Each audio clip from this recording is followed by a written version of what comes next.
it's very relevant to state that having come out of Valentine's Day as well as Ash Wednesday, which occurred yesterday, there are some very relevant themes to this discussion today. While in our modern culture, we tend to look at love and passion, desire, as contrary to a state of penitence, which we found correlated with the juxtaposition of these two holidays. In reality, they point towards a very beautiful and profound synthesis. In truth, real love, real spiritual divine ecstasy is born through the death of the impure. It is impossible to know real love, conscious, divine ecstasy, purity of heart, without the eradication and elimination of our own inner obstacles. What's very interesting is that the Mayan mysteries themselves teach this profound relationship, that immortality, the birth of what is eternal, is something that has to be earned. Real love is born in us when we remove the causes and conditions of suffering, when that which is mortal, impure, must die. Primarily today, we're going to talk and elaborate upon some of the prior points we emphasized, but with a lot more depth. We're going to explain the spiritual path itself, the purpose and process, and the properties of immortality itself.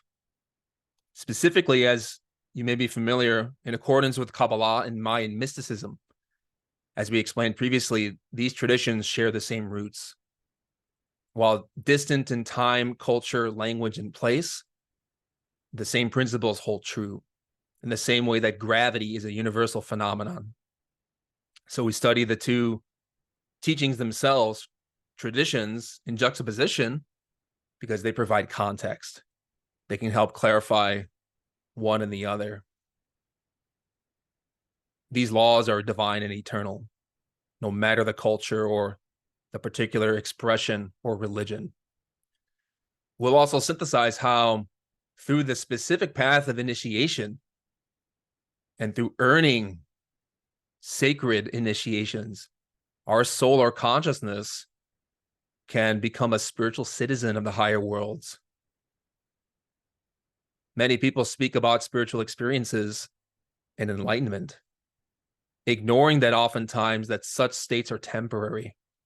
It's like gaining a visa to another country. You could stay for a few months, but when the causes and conditions are fulfilled or exhausted, we return back to our home country. The same thing with mystical states. But there is a way to enter those specific regions of consciousness and nature as an inhabitant, as a conscious citizen. That has to be earned through a particular work within oneself. In this lecture, we'll also describe the multidimensionality of our being, the different levels of perception, the density of nature, its materiality, the levels of being, how they express, particularly in relation to the tree of life, which we called in the Mayan mysteries, the tree of Yashe, the Mayan tree of life.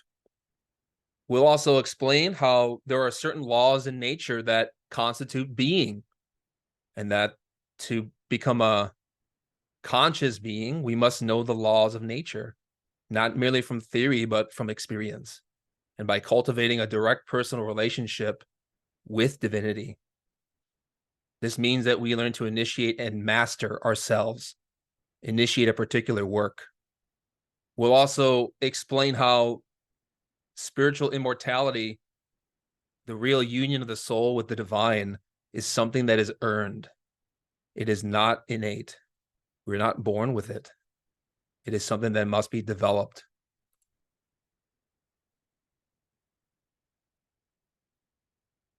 The Mayan mysteries themselves is the religion and teaching of the immortals. There have been beings throughout our history, our traditions, our most venerated, respected, mystical faiths, who embodied the highest caliber of character. They demonstrated with their life and their blood the path of reunion with that which is immortal, eternal, and sacred. There is a form of destiny that applies to those who seek the immortality of the spirit.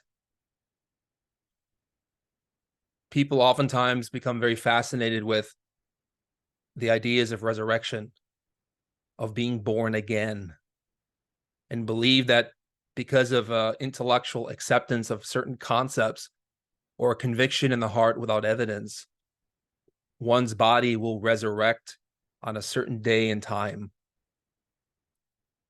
More than the immortality of this physical body is really the immortality of the soul, the immortality of the consciousness, which in truth can escape death.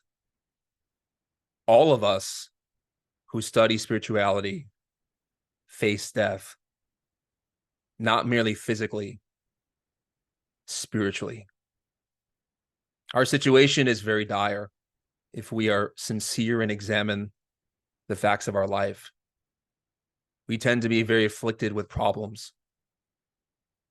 We believe in a state of distraction, of fantasy, animated, and going through life mechanically without questioning who we are or where we are going. We live in a type of torpor, a state of stupefaction or stupefaction, ignoring that there is a higher calling to life that is merely attributed to us by our culture, by our politics, by our mainstream religions.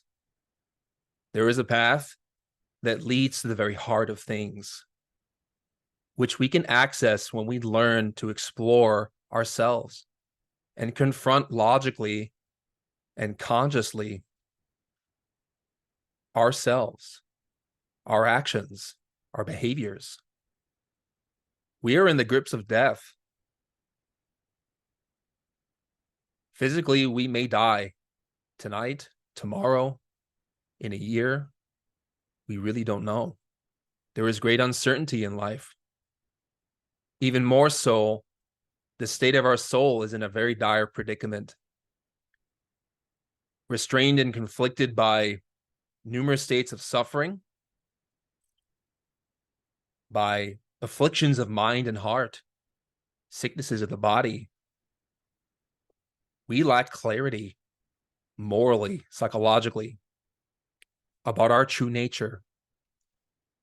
Our true nature, our spiritual divine nature is undeveloped. Religions speak about the immortality of the soul, that it will subsist and exist beyond its current confines and corporeal form in this life. Meanwhile, what facts do we have from experience of this reality? In truth, most of us have theories. We have beliefs. We have ideas. We may cherish a tradition that teaches us that we will subsist when we die physically. But the reality is that if we examine our daily life, the quality of our perceptions, the state of our psychological slumber, and the fact that when we go to bed at night, 8 hours pass and we may merely dream fragments, scattered remnants of some kind of emotional or psychological content. This is a barometer of how awake we are, how spiritually enlightened we are or not. We live in a state of dreaming. We live in ignorance. And this ignorance is not merely lacking book knowledge, lacking some type of instruction. It is about lacking the real knowledge of our true being, which is immortal, transcends death, is eternal. The problem is that it is merely a seed. It is not actualized yet. It is not yet a tree of life, the Yashe tree. It must be worked with and cultivated through very specific disciplines. It has to be nourished with its foods, its water, its soil, its sunlight, its sustenance. Unfortunately for us, our life, which is predominated by distractions, we usually tend very poorly to our garden. And while we are animated with our bodies of flesh and bone, we tend to live in a state of psychological death. We are unaware of what really pushes us or impels us forward into life. We lack foreknowledge of where we will go. We lack knowledge of what states of our own mind are creating the problems that we face every day. However, in truth, it is possible to animate and expand this immortal spirit of being. It can be awakened and cultivated. And the Mayan initiates taught that there is a higher destiny for the soul. There is a higher path. And that to be driven by the fire of inquietudes in the heart indicates for us very precisely that divinity calls within our very blood to realize our true nature and to study ourselves. More importantly, it is this call to action which inspires us to practice.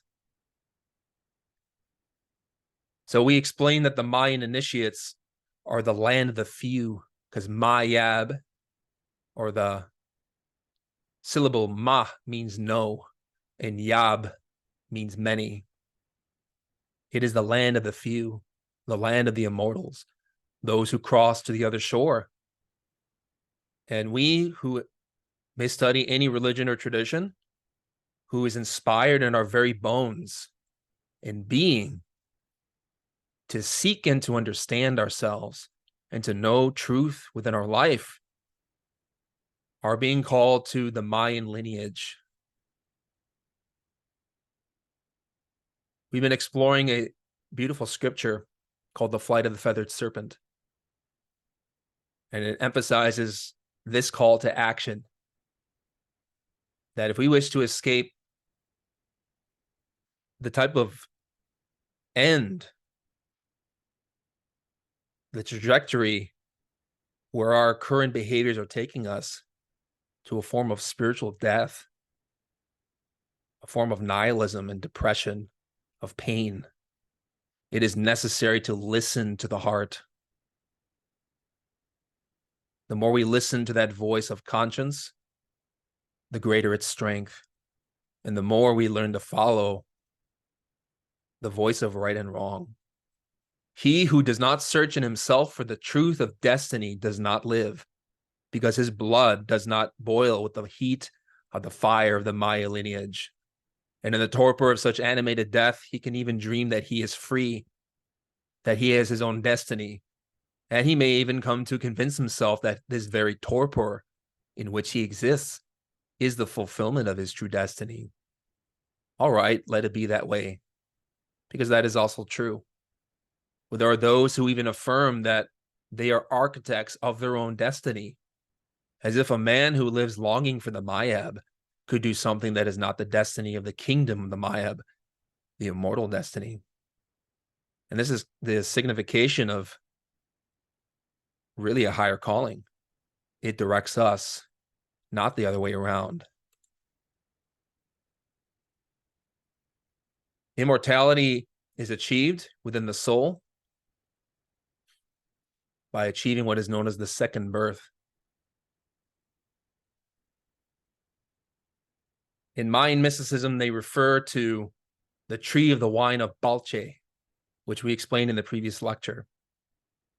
This is the wisdom of the tree of knowledge. It is the work of energy. By conserving energy, by transforming it, elevating it within our spine, raising creative force from our sexual organs to our mind and then to our heart, we awaken spiritual faculties, perceptions such as visions and dreams in meditation, and many other things, which are the senses of the soul.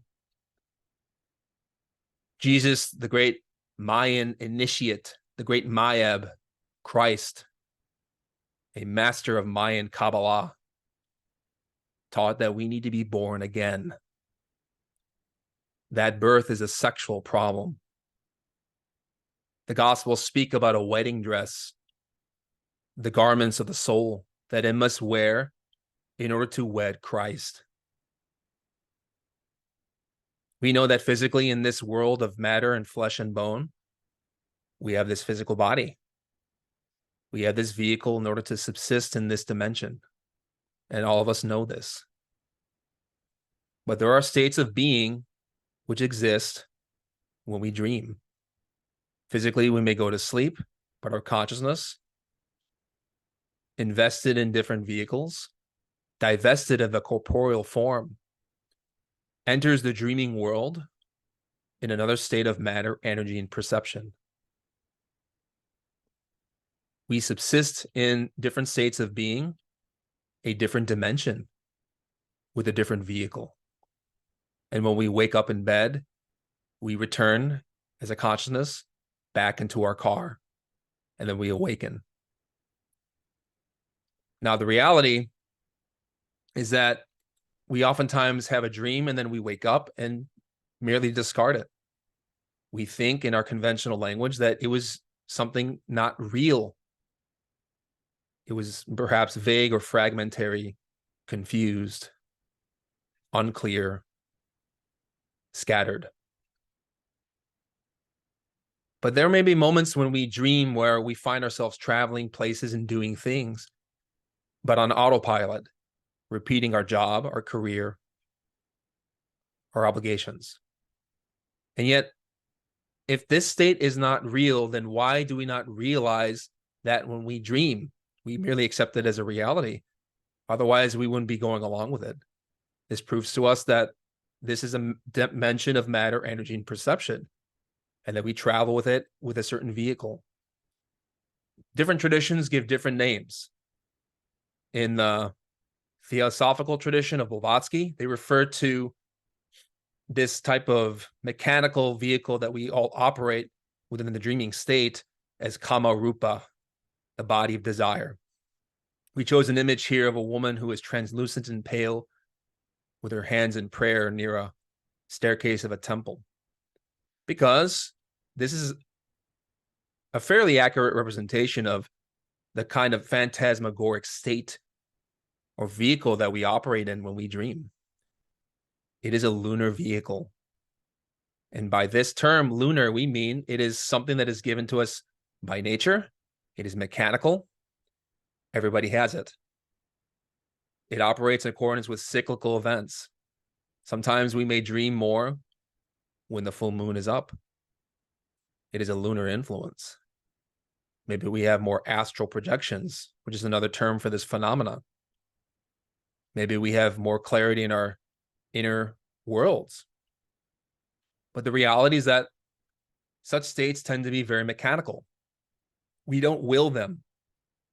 And that's the difference between a lunar body, a vehicle that does not have real spiritual reality and depth and substance, with a solar body itself. On the right, we have a solar body. We sometimes call it the solar astral body. The astral dimension is the world of dreams. There are two types of vehicles, one that's given to us by nature and one that we can create. You may ask, what's the difference? According to the Mayan initiates, the lunar bodies we possess, the lunar astral vehicle, is a ghost. It does not have real, profound illumination. but a solar astral body does. That's something we create through very specific methods. This is the wedding dress of Balche. From the wine of the tree of Balche, the creative energies itself, the power of life, when harnessed in a marriage, conserved, transformed, and harnessed by the spirit, obviously gives birth to something superior. Obviously, that which is born of the flesh is flesh. But that which is born of spirit through a transformed creative act is spirit. This is the wine of Balche. It is the waters that Jesus transformed into wine at a wedding, not to appease drunkards, but to intoxicate the soul. It is a profound metaphor of creation, of initiation, of birth. Someone who possesses a solar astral body knows how to travel in that dimension consciously. They enter it at will. They have illumination. Their inner light guides them. They see those worlds with clarity, not as a ghost. They do not see mere fragments of snippets of consciousness here and there dispersed by erratic psychological states. In truth, there is integrity, there is clarity, there is awareness, there is being. We want to turn ourselves into a sun, and the power of the sun, the light, is in our sexuality. But it depends. How do we use this energy? Do we cultivate it for a spiritual purpose, or do we answer to our animal desires? So the tree of the wine of Balche is what gives intoxication to the soul through spiritual experiences. And it is what rises within the spine of any initiate in order to create this solar astral body. In this way, as we explained, the serpent Kukulkan, the feathered serpent, the kundalini that once was asleep within the base of the spine, awakens and rises, and then illuminates the heart, rises within the initiate, and gives birth to this vehicle. In this way, we gain immortality in that world of the astral plane. And by having immortality in that region, because the consciousness now is vested with a superior vehicle made of a different matter, energy, and substance, we have light. We can be in that world. We become a citizen of a higher plane. This is why the flight of the feathered serpent taught.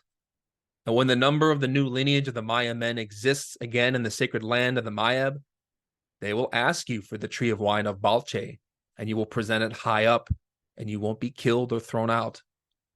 The feathered serpent will fly. This harkens back to some of our previous points. We see that in our current situation, invested with lunar vehicles, lunar astral matter, we belong to inferior states. We resonate with lower worlds. And this is very evident by an examination of our current life. What psychological states predominate? What in us is perhaps spiritual, but is not? Immortality belongs to those few people who work with this energy. And in this way, they won't be killed or thrown out when they knock on the door of initiation. This path is qualified by those who awaken that energy and raise it up the spine, who create light. And they will not be killed or thrown out in the sense that they have mastered themselves. It will not be subject to inferior influences, the death of the soul.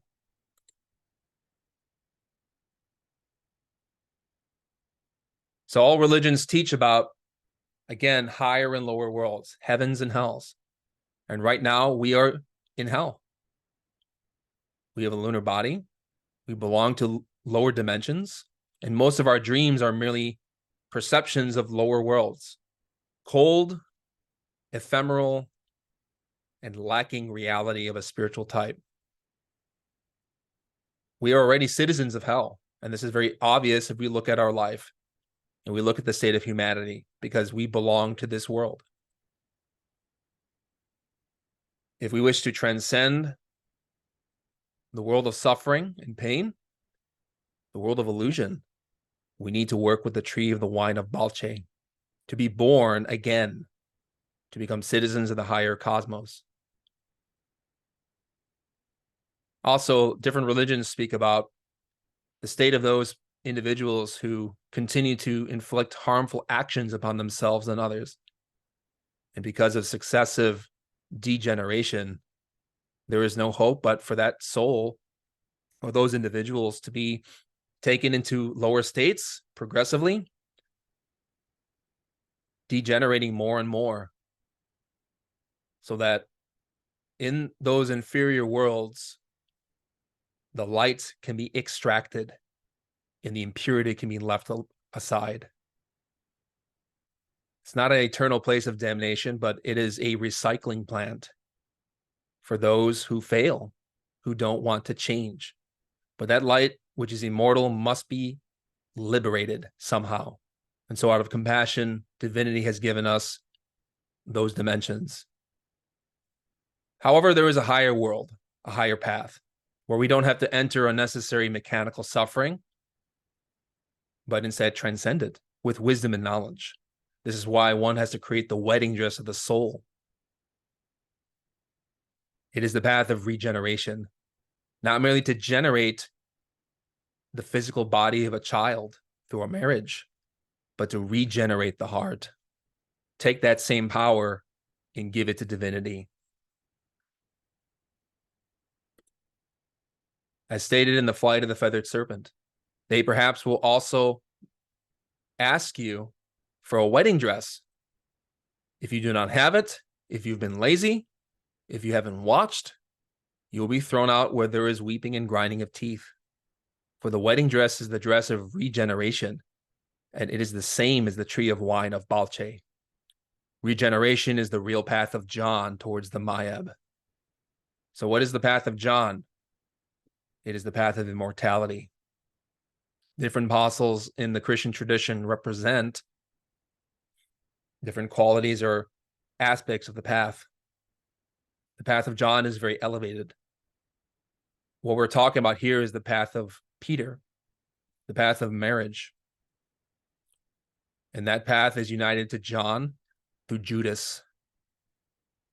And if we hang our own inner Judas, our own mind and heart, which betrays us and betrays divinity, we can enter the higher mysteries. So the path of immortality is something that is earned. It's not something guaranteed by birth.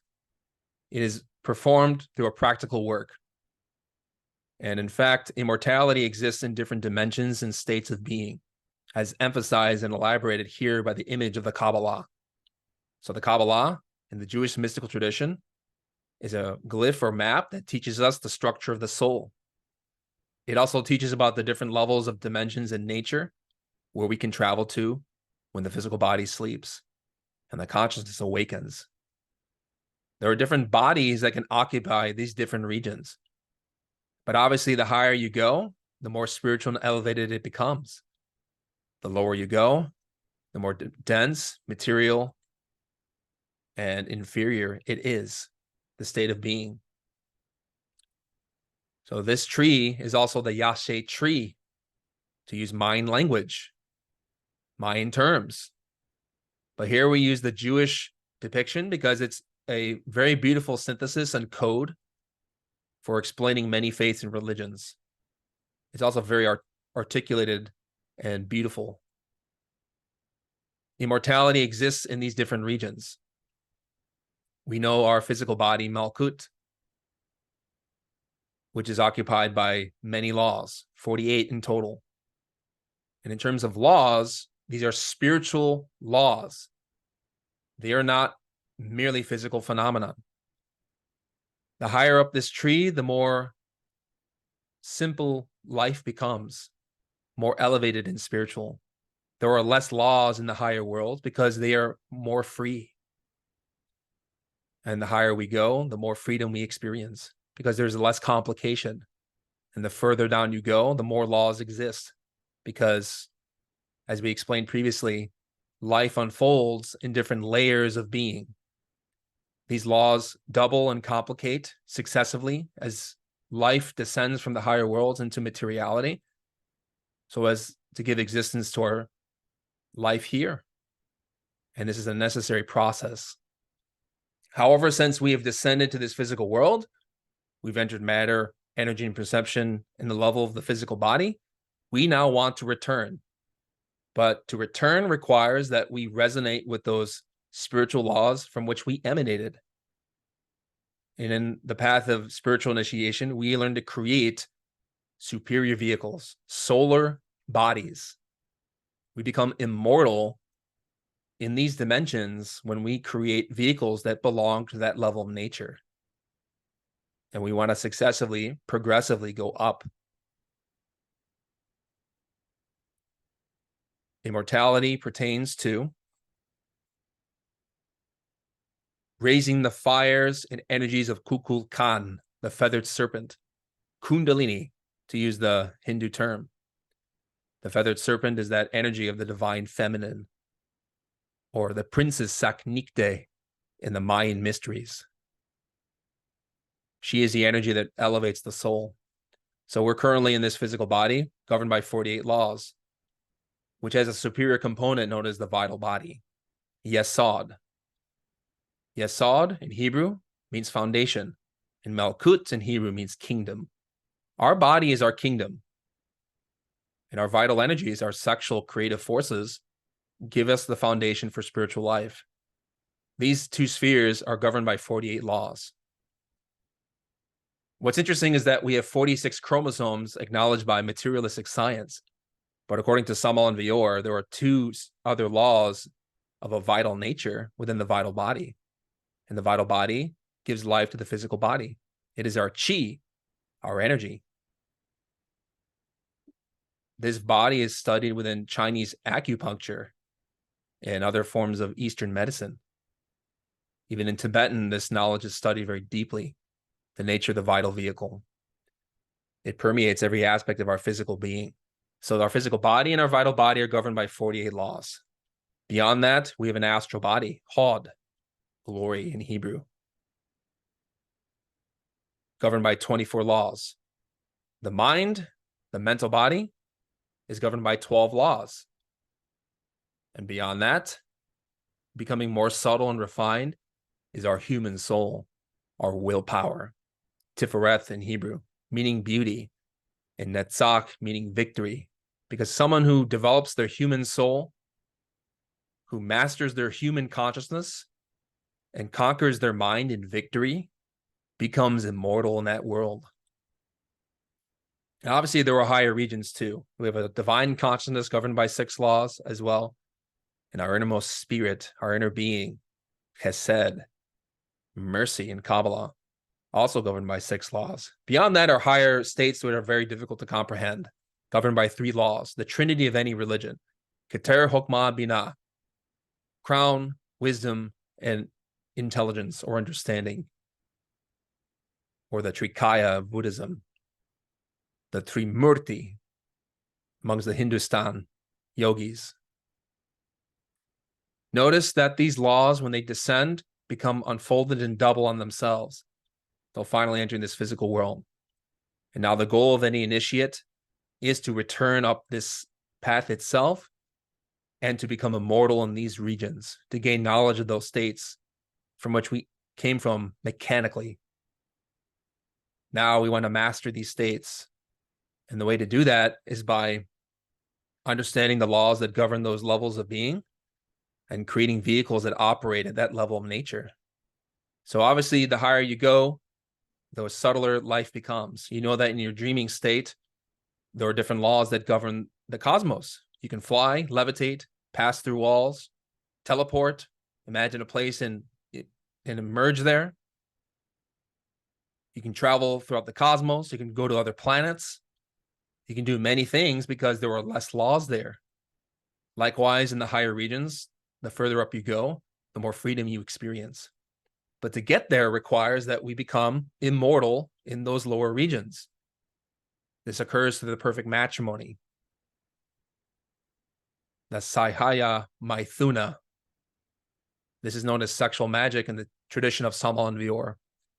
It's when a married couple who loves each other deeply, husband and wife, awaken Kukulkan, the feathered serpent, the Kundalini, the divine mother, the divine princess Saknikte in the Mayan initiatic Kabbalah.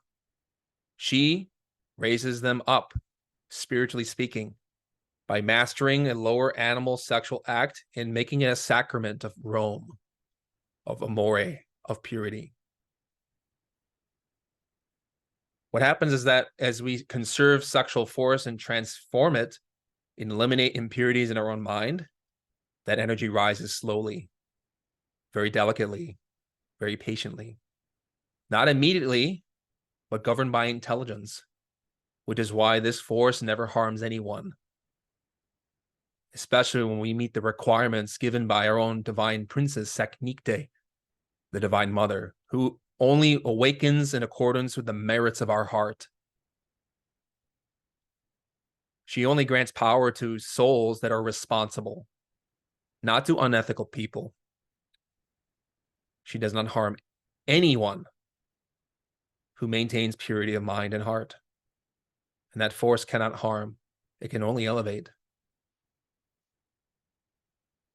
As Samal and Vay are taught, immortality is a very serious matter, and it must be achieved by means of the Saihaya Maithuna, sexual magic.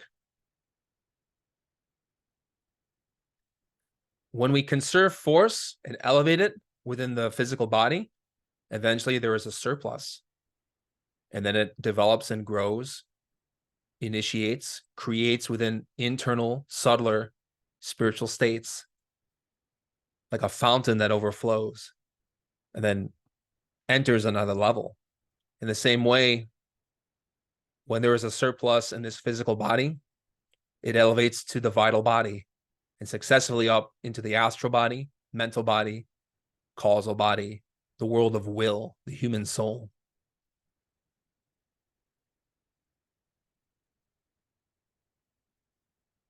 This is how we are immortal in those regions. When the wine of Balche saturates every atom of being in that level and creates vehicles for the power of life. The sexual force is what creates. That which is born of flesh is flesh. Everybody knows this. But this is how, by giving birth through spirit, we give birth to spirit. Whosoever builds an astral body, as a fact and by his own right, becomes immortal in the world of 24 laws. Whosoever grants himself the luxury of creating a mental body clearly reaches immortality in the world of 12 laws. Whosoever forges a causal body undoubtedly achieves the longed-for immortality in the world of 6 laws. We can incarnate that which is called the human soul only by building the cited solar vehicles. I am referring to the third aspect of the Hindustani Trimurti, Atman, Buddhi, Manas. This is Hesed, Gibura, Tiferet. This is really our inner being, our spirit, our inner God, invested with his divine soul and the human soul. It is by awakening and creating a causal body, a vehicle that operates in the world of 6 laws, the world of Tiferet, where one is definitively immortal. And this type of individual is very rare. They can reincarnate, choose their birth at will, if they so choose. Only an immortal being has mastery over life and death.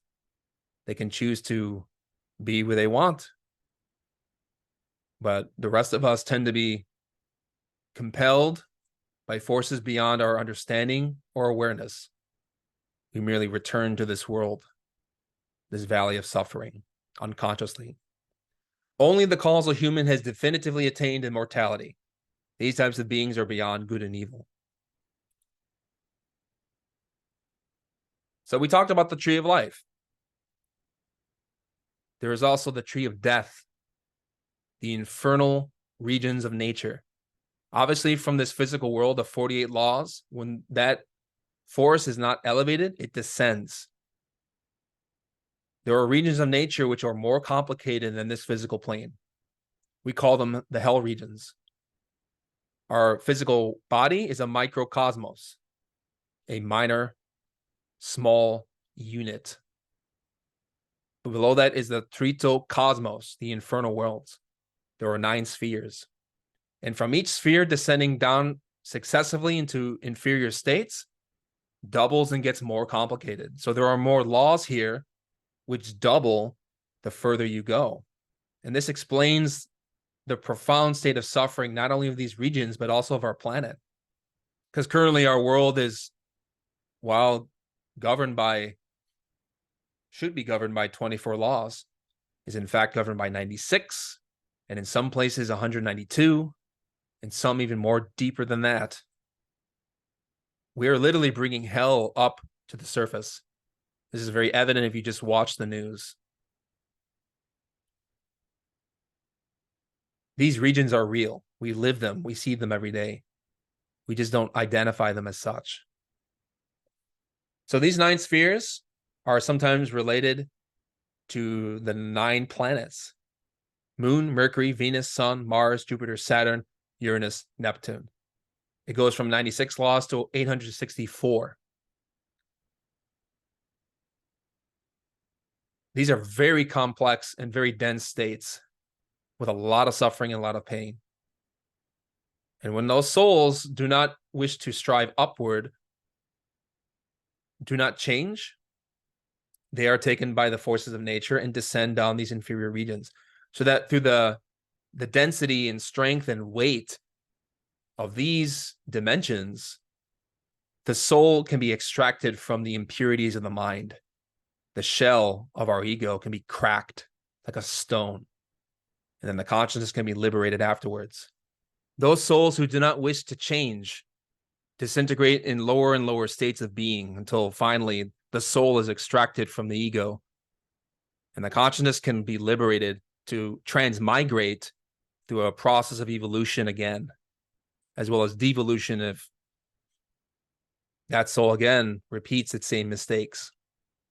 So the mysteries of the flight of the feathered serpent also teach about this essential dynamic, that this tritocosmos, the hell realms, the infernal states of being, belong to what is known as the 7th generation, the lowest. It is the lowest because it is beneath the tree of life. It is the roots. It is the infernal states of consciousness. Now, what's interesting is that this state of being is known as a katun, meaning a generation in the Mayan mystical Kabbalah. And if one does not change at this point, this trajectory, one eventually disintegrates and degenerates, as we explained. Here is what the flight of the feathered serpent teaches about this concept.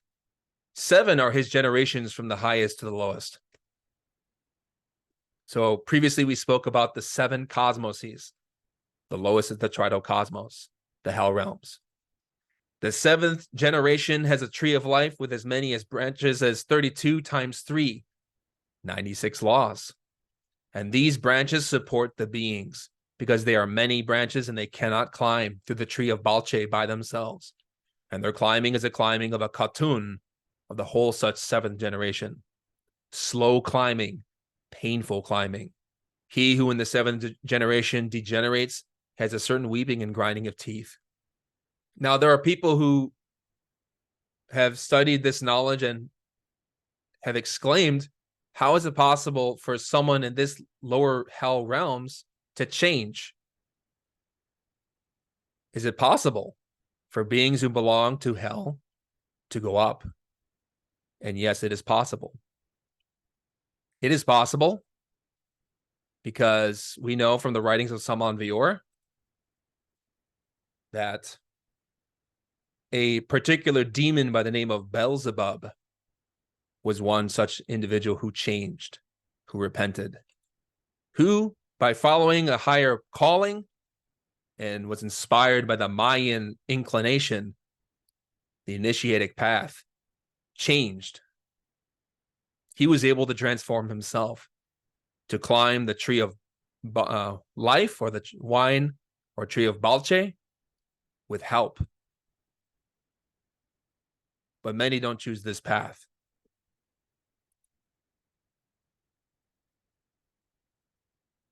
So the question becomes, how does one initiate and generate a state of immortality? The Flight of the Feathered Serpent gives some very beautiful metaphors for this.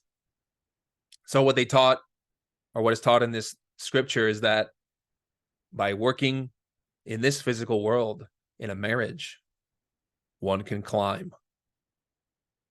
Living on the earth is living in the 6th generation, the microcosmos. And the tree of life has many branches, as 16 times 3, which constitutes 48 laws.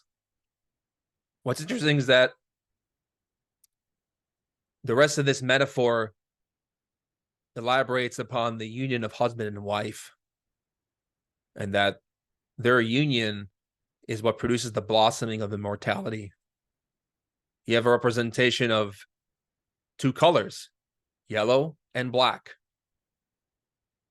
male, female, positive, negative, masculine, feminine. And their union produces the glory of the soul. The leaves of the 24 branches are yellow. The leaves of the 24 branches are black. They are branches with leaves of the color of the west and of the south. Directions are beautiful metaphors for higher truths within the Kabbalistic mystical tradition, but also within the Mayan cosmology. In synthesis, you can map the 4 directions on the tree of life. Towards Chesed is the north. Towards Geburah is the south. Towards Da'at, the mystical sphere of knowledge, is the east, from which the sun rises. That sun is the solar forces of our inner Kukulkan. And Da'at is the tree of knowledge, the tree of the wine of Balche, which has no other configuration except a sphere related to the top trinity of the tree of life. It is the bridge to the really the highest mysteries of spirituality. And this mystical knowledge of Da'at, the knowledge of a couple, is what awakens the spirit. To the south is Malkut, the physical body, where the sun sets. And this is a metaphor for how spiritual force manifests within our being, but also ascends and descends. Our physical body is where the sun sets, because we tend not to see anything spiritually in this physical world. We tend to be very asleep. But in the higher regions of nature, as you go up towards the east, is where the sun exists, spiritual illumination. And the south, we can say that the forces of the south towards Geburah, which is divine justice, is where the forces of heaven descend down the left pillar, down even to our physical world, Malkut, and even into the hell realms. Because divine justice permeates everywhere, heaven and hell. So what does it mean? The leaves of the 24 branches are yellow. The leaves of the 24 branches are black. They are branches with leaves of the color of the west and of the south. This is husband and wife. This is man and woman. The west and the south. He who joins yellow branches with black branches, and by his intelligence, Binah, will make them green. Will grasp the trunk of the tree of life and will climb it to know about the great power of that John who remains and of his great love.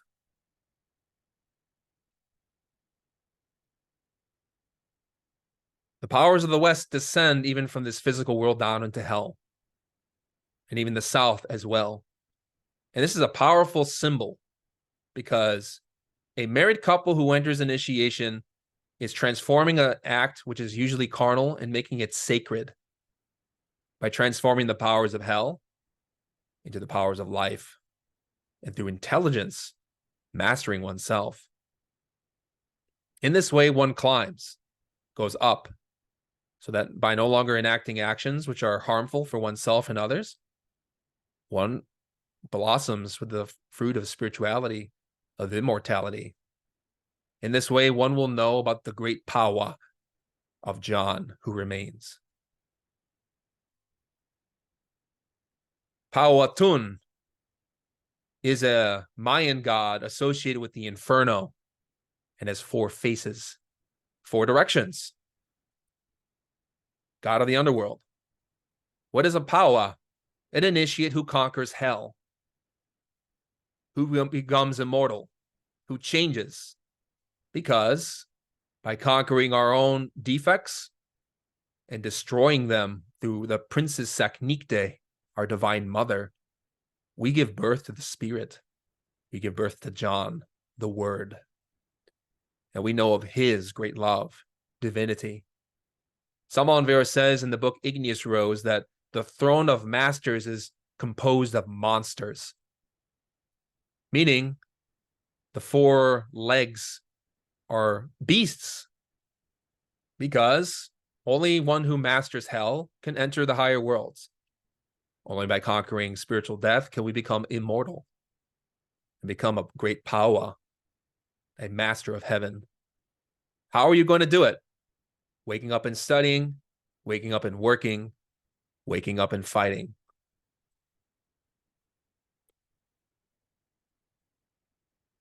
Regeneration in the perfect matrimony occurs by learning to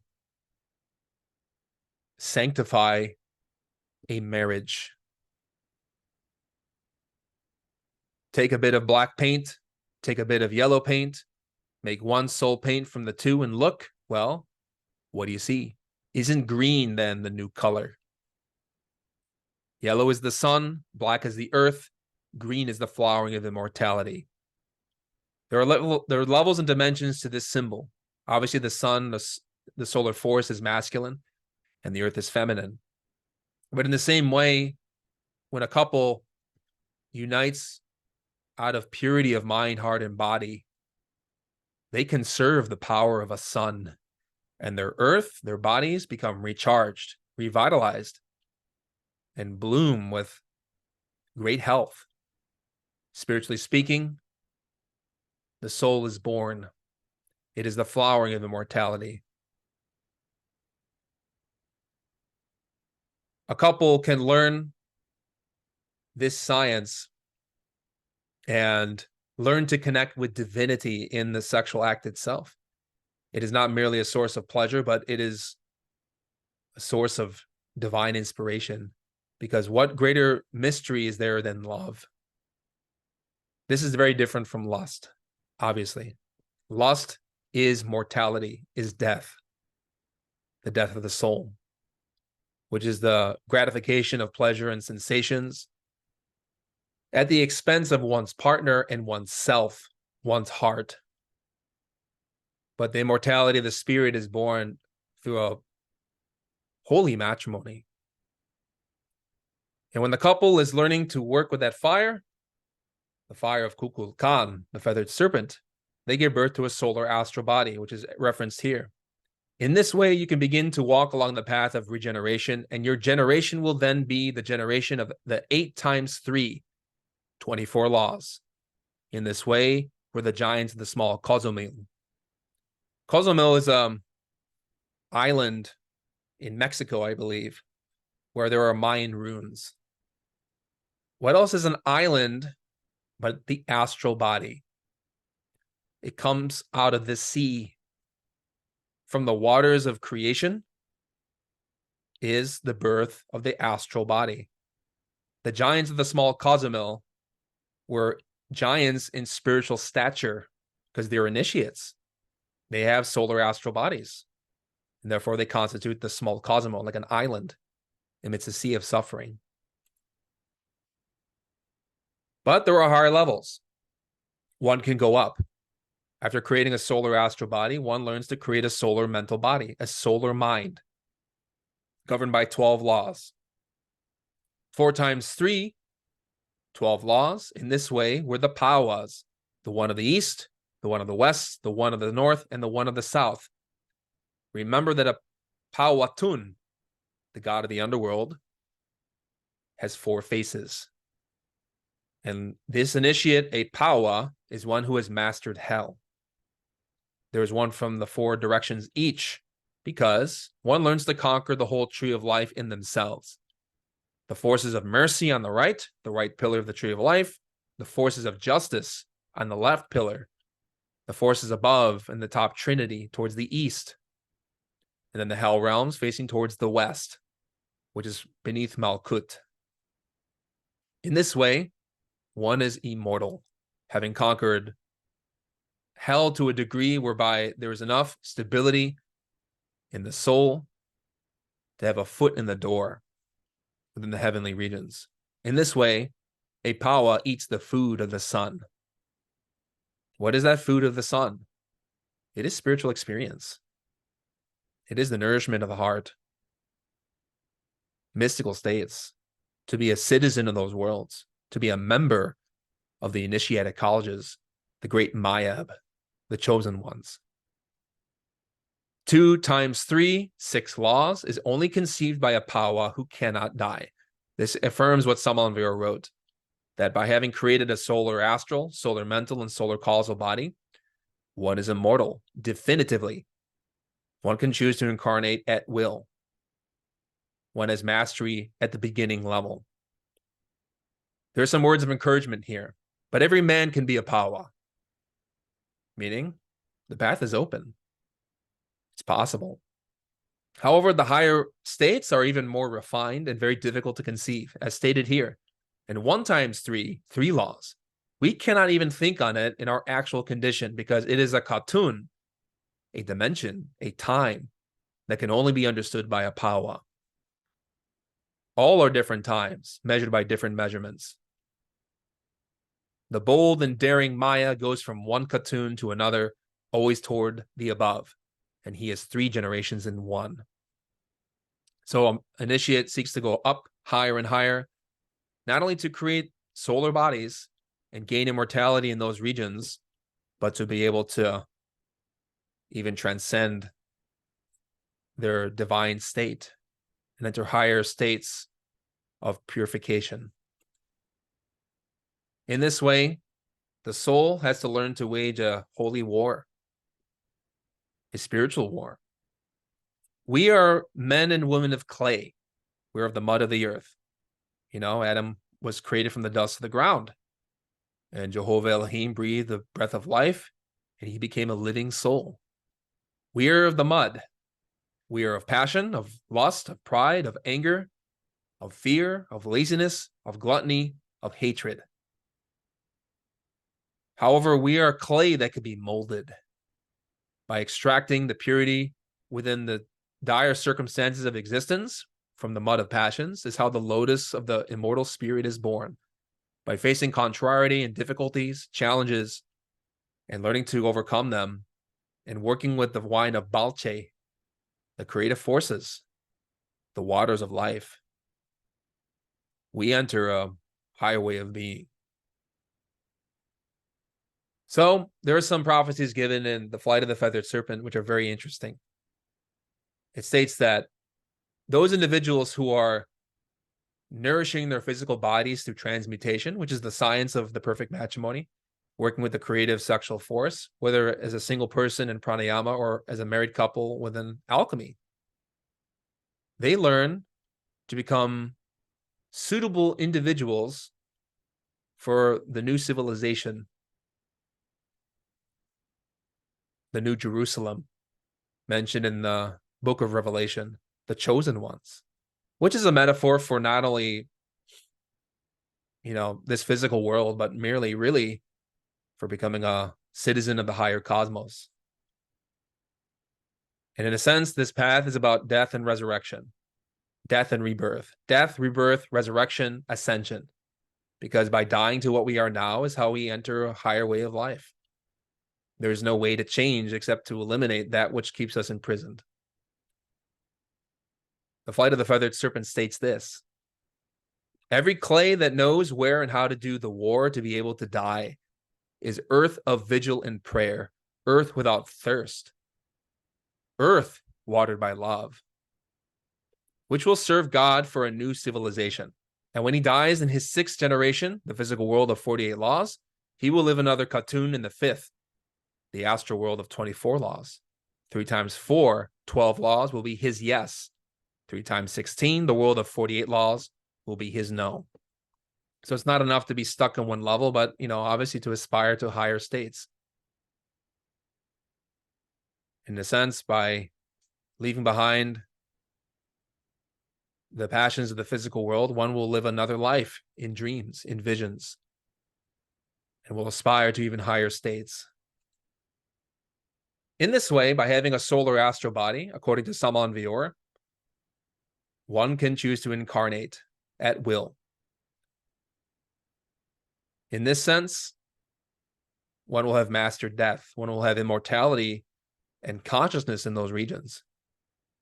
He will go from the cradle to the grave if he wants to go, because he would have passed from death to life, and he will remain with John from the Flight of the Feathered Serpent. Meaning we overcome the passions and death of our current life, the tragedies and malevolence and pain, and even go from the grave to the cradle to choose our birth, because that's possible for initiates. Reincarnation is for initiates. The rest of us return. We have no memory or control or will to decide our fate. Life happens to us. But the path of initiation occurs when a person transforms their sexuality into a divine act. In this way, the sexual matter becomes the energy of the spirit. For his testicles will have eaten the food of the sun, and his semen will not be semen of flesh only, but semen with the spirit of regeneration. The term semen can refer to creative force. It is the body or matter and energy of creation. And again, it can create a physical child, or it can create the spirit through specific procedures, through conservation, elevation, purity of mind. In this way, one's mind, heart, and body will be enlightened by divinity. Our mind, heart, and sexuality will become pure. This is the essence of chastity. Chastity does not mean abstention from sex. It means purity in sex. And is the purity of the love between a husband and wife who knows how to love consciously. For there will be no fornication in him, and his 1, intellect, his 2, emotions, and his 3, sexual center will be truly chaste, and his sex will be lit with purity. It will be sex no more.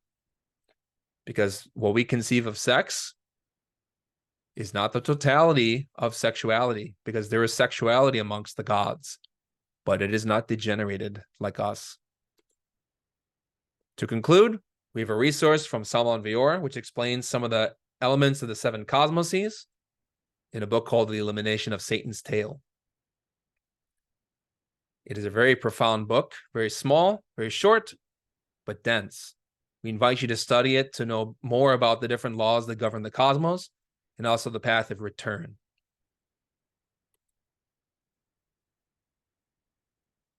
At this point, I'd like to open up the floor to questions.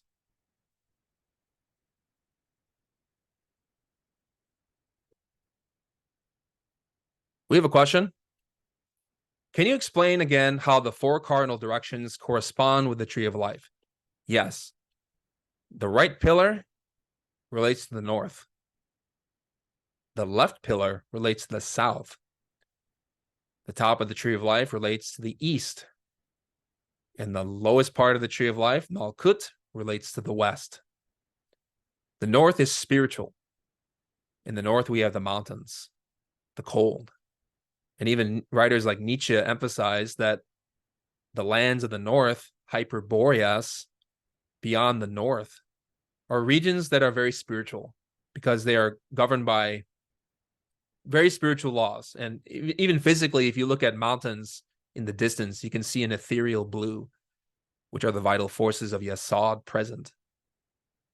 And spiritually speaking, the north represents to the spirit because it is up in the mountains. The mountains are a symbol of initiation. And to reach the spirit is to climb the mountain of initiation, like every cosmogony teaches. The south is where things kind of get hot, right? Towards the equator, as you go down. That's in reference to the sexual heat and fire of sexuality, right? If you conquer the powers of the south, in your west, your physical body, Malkut, you can change and regenerate. The physical body is where the sun sets because all the spiritual forces coagulate within this physical world. Our physical body, Malkut, is the kingdom. It is the alchemical conglomeration and amalgamation of many forces, not merely physical, but energetic and even spiritual. Through this work of mastering our physical bodies, through the work of alchemy, of a marriage, is how we go up towards the east. The sun rises, the morning star.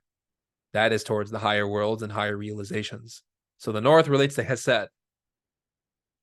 The south relates to Geburah.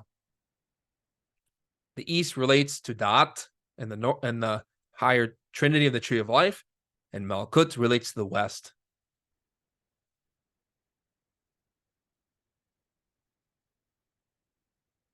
We have a question. The book of Revelation says that 144,000 will enter the heavens. Does this mean that those who work in the ninth sphere will be chosen?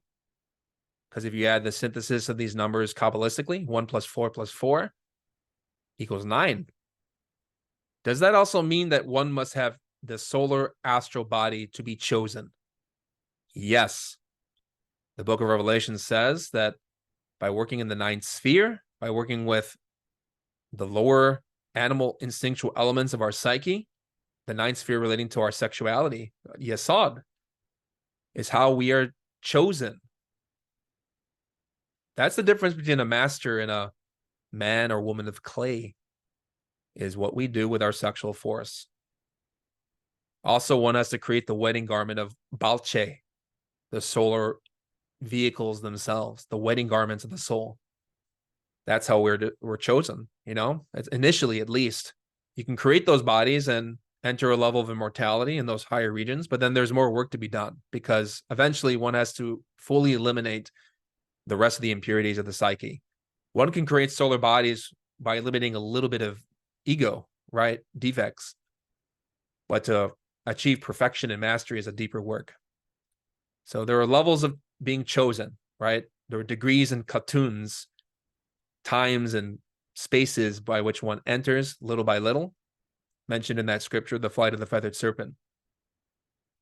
We're chosen degree by degree, initiation by initiation, which we achieve by earning it. We have a question. Is Beelzebub the only inhabitant of hell that left for a better path, or were there more? There were many more.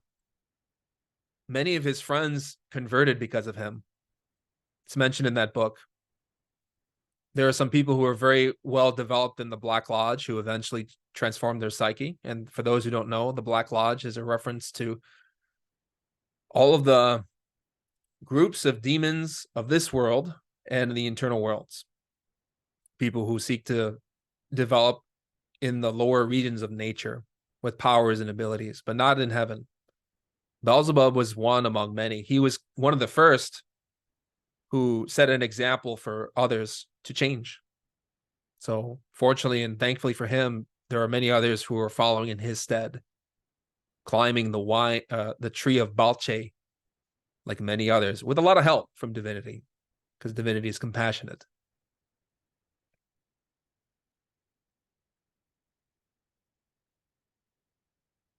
Any other questions?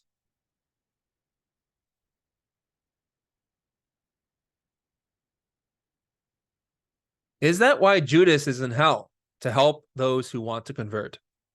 So for those who are not familiar, in our tradition, we recognize that Judas is a very, elevated spiritual master who played a very controversial role within Christianity. He was actually an initiate who was instructed by Christ to betray him in order to play a specific cosmic drama. Now, it's said that Judas, symbolically in us, is our own ego, our own defects, who betray divinity and betray the Lord. And that's what the physical master Judas came to represent, to teach us something about ourselves.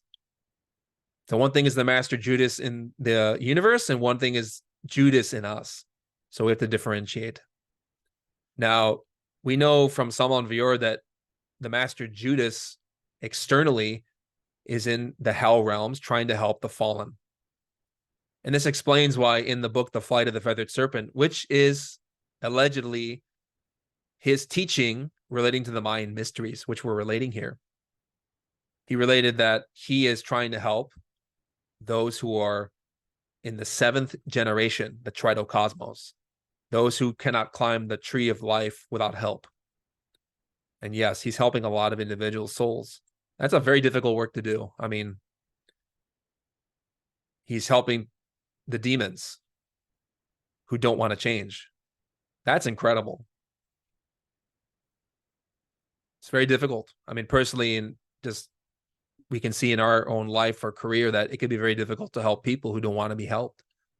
And yet Judas is doing it because he's dead psychologically. No ego.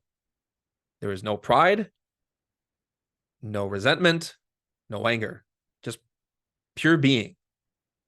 And which is why he's able to transform those intense impressions for the benefit of others. So yes, that's what he's doing.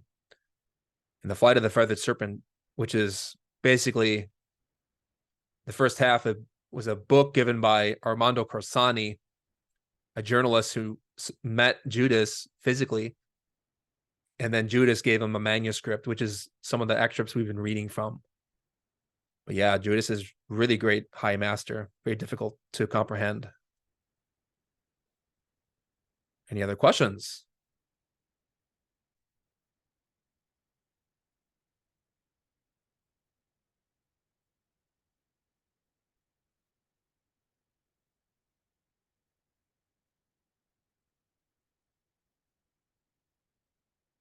Okay.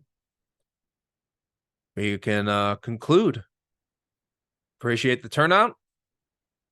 We'll be continuing this series. We'll have, I believe, one more lecture, at least on the Mayan Mysteries, coming up. We'll have that posted on our website shortly. Thank you very much.